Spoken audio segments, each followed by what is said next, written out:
Sepekan terakhir bursa global di seluruh dunia mengalami mimpi buruk. IHSG ambruk, demikian juga dengan bursa-bursa lainnya. Seberapa besar penurunan IHSG dibandingkan dengan bursa-bursa utama lainnya? Selengkapnya akan saya paparkan dalam pekan terburuk bursa saham global ambruk. Kita akan langsung lihat slide yang pertama.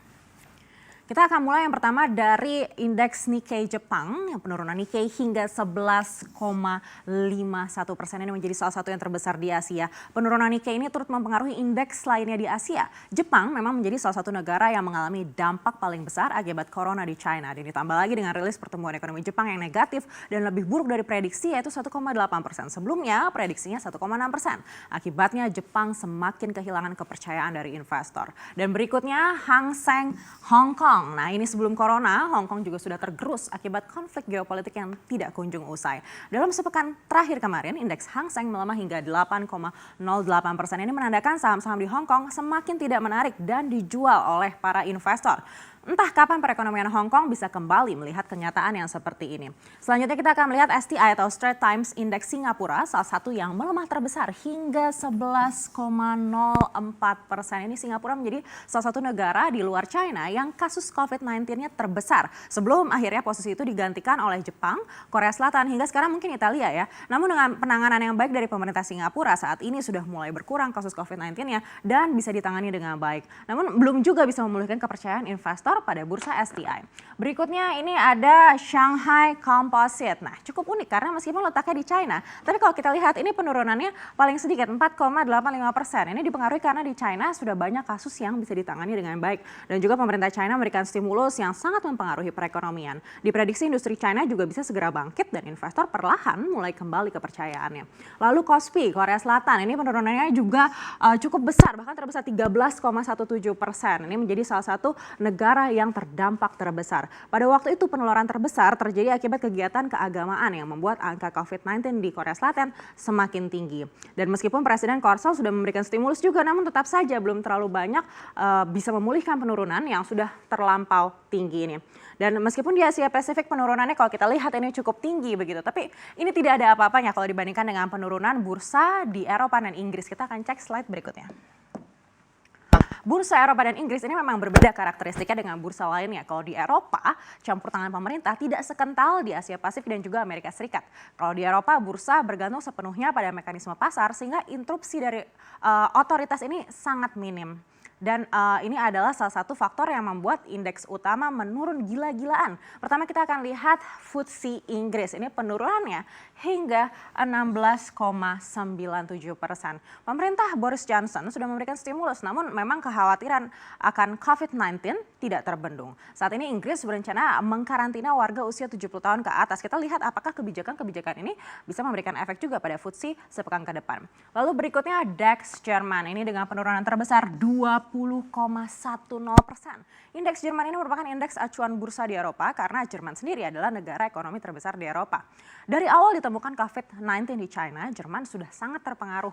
Penjualannya bisa dibilang yang pertama terdampak di Eropa sebelum akhirnya Italia, Spanyol dan juga Perancis. Penurunan hingga 20,10% ini bukanlah angka sedikit dan mengembalikannya ke awal ini sungguh merupakan sebuah pekerjaan rumah yang memukul investor di bursa DAX. Selanjutnya juga CAC 40 dan Perancis ini penurunannya hingga 19,86%.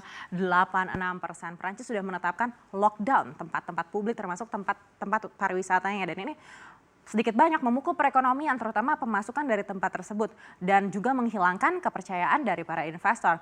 Menteri Kebudayaan Prancis dan 7 pejabat lainnya juga sudah ditetapkan positif corona. Ini yang menyebabkan akhirnya semakin memburuk juga kekhawatiran corona di negara Menara Eiffel ini. Dan besarnya penurunan bursa di Eropa selama sepekan ini juga merupakan imbas atas penurunan dari indeks Wall Street Amerika Serikat. Kita akan lihat slide berikutnya. Nah, indeks Wall Street sepekan kemarin ini mengalami penurunan tertinggi sejak tahun 1987.